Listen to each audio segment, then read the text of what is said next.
The largest number of Black enslaved people is Brazil. Brazil, that's right. Right, and so there were far more Brazilian enslaved people than in the United States of America, but they were in Canada, they were all throughout the Caribbean, they created so Jamaica, Trinidad, Barbados, like all these countries that were British colonies, the British Virgin Islands, these are all the colonies they created, and the cultures are very similar. They have a lot of redundancy, but the places where when Black people got free, they replaced them with Indians. Right. Trinidad and Guyana are two of those places, and now the Indians and Blacks don't really get along. They sort of fight for dominance. Insanely stupid because we all eat plantain. We all eat plantain. Well, Everybody's connected by the big banana. The big banana connects us all. Everyone eating plantain. You are African, whether you like it or not. your makeup's gonna get messed up. It's plantain. so mad about it's maduros. It's plantain. Plátano. It's tostone. Why you messing up her makeup, man? And you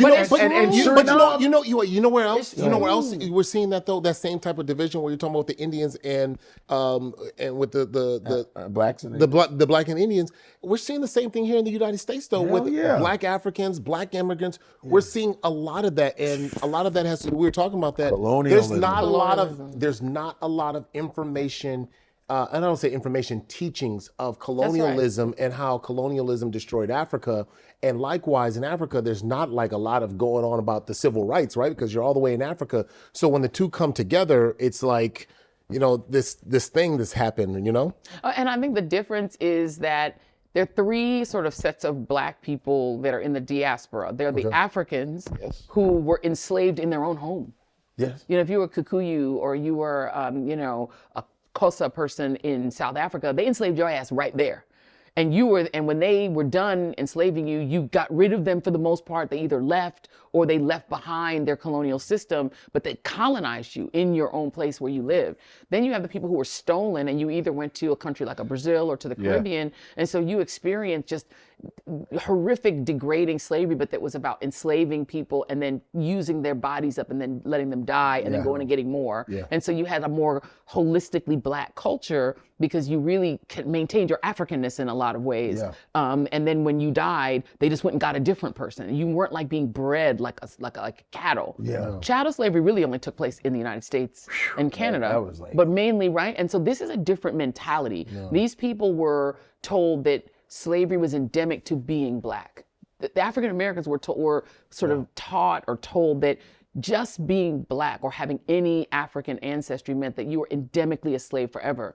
That was not the case as much in the Caribbean or in Africa. Right. They knew they had a 1,000-year-old culture in these African countries to fall back on to say, we're not endemically enslaved people. We don't come from slavery. Right. Whereas in America, they tried to cut them off from their Africanness and say that Africanness doesn't matter. You're just a slave. Your whole history is a slave. Yeah. You never learn anything about what your ancestral origins were or what kingdoms you came from. You never learned that. You just learned slavery, slavery, slavery, slavery. And so Black slavery in the U.S. was just unique. Yeah. But the other thing I think that people who are from like where our families are from, what they don't recognize is that kind of slavery caused African Americans to produce, I would say, the most dominant cultural force that's ever lived. And that's why we're seeing it spread. That's why we see it spread everywhere. It's everywhere, and it doesn't come. It comes from Africa endemically, right? The food, the rice, the dishes they eat, the oxtail, everything. There's an Africanness to it, but its origin story is America. Yeah. And so they create this thing that is, up until a certain, we didn't even say African American when I was growing up. People would say, they used to say Negro, then they said African American, and Blacks kind of rejected that. The term that Black Americans like is Black. They like Black, yep. And so because it rolls over. Was it Jesse brought up African American, Jesse Jackson? Yeah, it was this idea of saying we're African, but in America. Yeah. But African, when I was growing up, being African was not cool. Us little four little Africans. We got made fun of, right? So they were like, oh, the African booty scratcher. They like that. Remember the African booty scratcher? Because African Americans trace their ancestry to Mississippi, to Alabama, to America. Yeah. But what they did is they took, there are 2,500 different indigenous groups in Africa. It's the most biodiverse continent on the planet. There's no more biodiversity anywhere like Africa. That's right. And so people who were in those ships came from like some people. My people are Hausa. My father's people are Hausa. Some people are Igbo. Some people are Yeah, so we're Hausa people, right? So that's how we identify, you know what I mean? You take a Hausa person, an Igbo person, a Yoruba, and you throw them all in a ship. And they may speak each other's language or they may not, but they come from different tribes. You throw them all together, stick them in a slave ship, strip them of their identity. In a generation, they're not Hausa, they're not Igbo, they're not Yoruba, they're just black. Black, And so this culture of blackness, of American blackness, it's a real culture. is powerful. Thank It's a you. new tribe. It's a unique tribe, and we need to respect and it. there's some Africans that would say, you don't have a culture. Black Americans do. Are you out of your fucking mind? Come on. Because half of you copy it. Copy it. Everybody copies Black American It is Yes. powerful culture. because you said it's You're powerful. talking There's about- something different and magnetic about Yeah. it. You know, It's Like, magnetic. It's Yeah. a new tribe. They literally took out of many one. You want to talk about what's out of many one? It's all and look, they did the same with the white people because white people were all different. They were, French and they were German, they were Bavarian, they hated each other's guts. And they amalgamated them all into something called white. And then they amalgamated all of the blacks into something called black. They invented these things. These things didn't exist before the 16th century. And they're all false. They're not real. But they took away the thing that most humans organize themselves by, which is tribe. Yeah. And that is gone in America. You're just white or you're black. And Black American culture is, again, it's the most dominant culture that's ever existed. It created rock and roll, soul music, country music, half the food we eat. Most of what we do in this country that makes us American is Black people created it. And so I think when our people come from other countries, they need to give that some respect.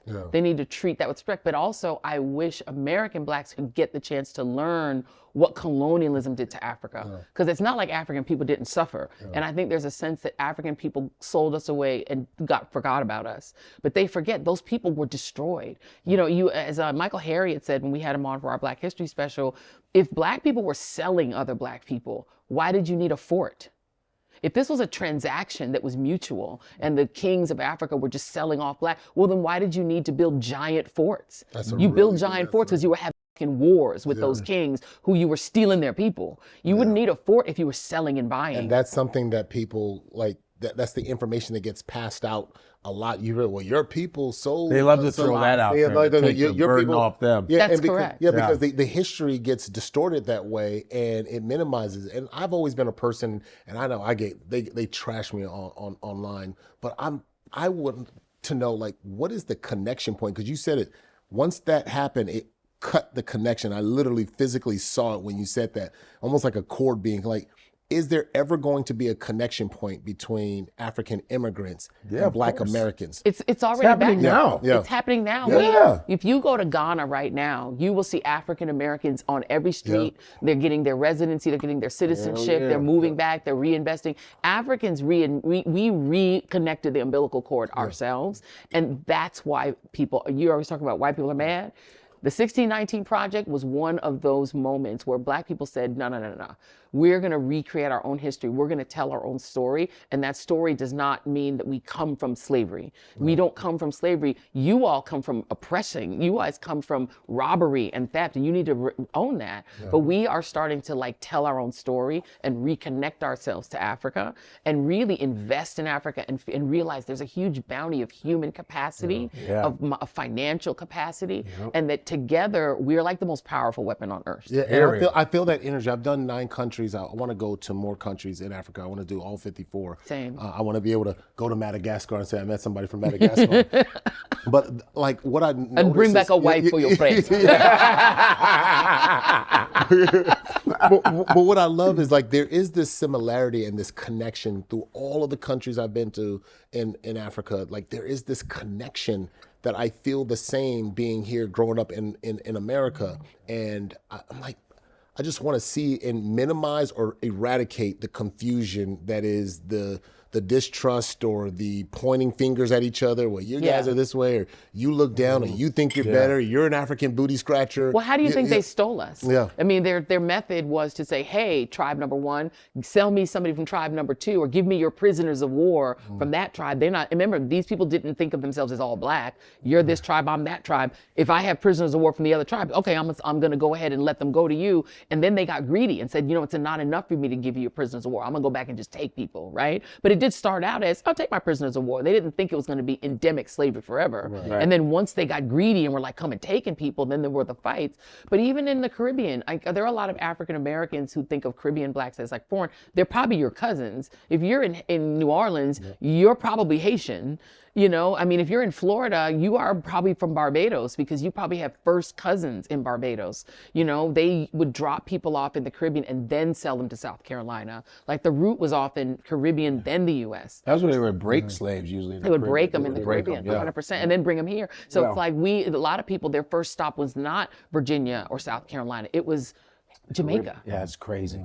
Damn. Well, it's a number on us. we could go on. But we still here though. And we still and survive. And I can feel it, Burgeon. I can feel it connecting. You got Gabon. You got Ludacris lives in Gabon. He has a place in Gabon. Yep. Citizen in Gabon. So it's coming around. It's coming. They're That's why we have they're this. That's why we have 154. That's why That's they're it. panicking and they're counting on our not being together like we got, because we're all we got. Dr. Henry Clark says we have no friends in the world. Black people don't have friends. He meant that. Dr. Henry Clark, one of the elders who knows his stuff, we don't have them. Regardless of what you think in the whole scope of the world, our power. There's a girl online, this white chick, she has this machine where she asks questions to the machine. She goes, why is it that, black people are always like oppressed, blah, blah, blah. And the machine talks back to her and goes, because of black people's power, is their melanin, is they're native to the, that's the reason why whites try to shut, it's like a machine. This white girl asks these questions about oppression and it's really good stuff. You gotta send me that video. I'm gonna send it to you. It's really interesting. And she goes, it's because it's not just, it's just black people, it's their power, it's their natural, it's dope. It's like amazing. And she just asked these questions. It's like when you have a connection to indigeneity, it's actually a powerful thing. It's why when you go and talk to Native Americans, indigenous people, they have a power, they have a spiritual power because they have a connection to the soil and the spirit. Yeah. And that is an African thing. There's a connection to the earth and the soil and the spirit.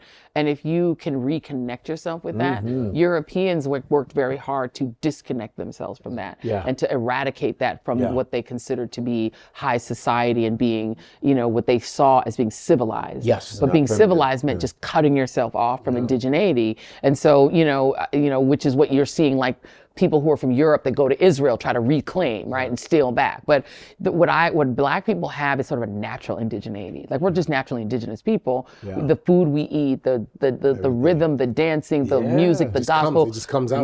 We just took it. Like we take, spiritual songs and music and turn it into gospel. I think that's a spiritual, physical experience. And that's an indigenous vibe.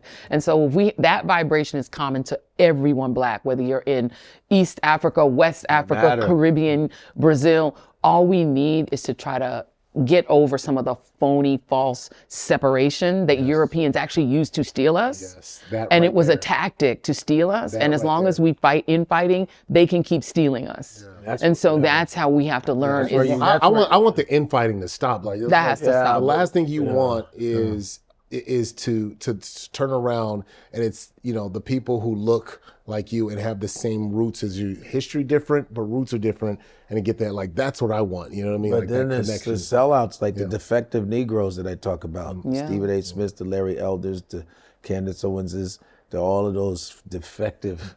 And there's one brother, I'm gonna call him out soon. They were asking him, well, what did you think about the things about what they showed about the Obamas and the monkey shoes, and this black dude's like, I didn't see what the problem. I'm gonna get him though. This whole. I know. I think I know. There's like there were other pictures there that were just. They all have that look. It's just so. How you can always call them out. Asymmetrical Negroes. They just have this off look, and they don't look like they go to good barbers. That's it. It's always the hairline. It's the hairline. The barbers are no good. I'm telling you. Stephen A. Smith. It's the hairline. It's the barbers. I'm telling you. I know they don't go to a barbershop with real because barbershops is where everybody's talking. They don't go. They go to like probably some white guy goes like. They go to Supercuts. They go to Supercuts. Why would you think of the same? They go to Supercuts. They're going. And what do they put on top of the bowl? In the bowl, and there's this. They get a protractor or something like a or a Flowbee. They got a Flowbee going on. What is that? A weed whacker. It's like a weed thing, and it Flowbees your hair. Oh, I don't. They don't go to the real barbers where we talk that real stuff, Even if you have that, you still got to get it shaved properly. Make sure you don't get nicked. There's always something off about those sellouts. They're just something. He was about to go into his Elon Musk voice. That's another 154 conversation in the books. We are bridging culture back to its roots. From Africa to the world, we're telling stories our way. So make sure you hit like, subscribe, and share your voice in the comments. This is 154.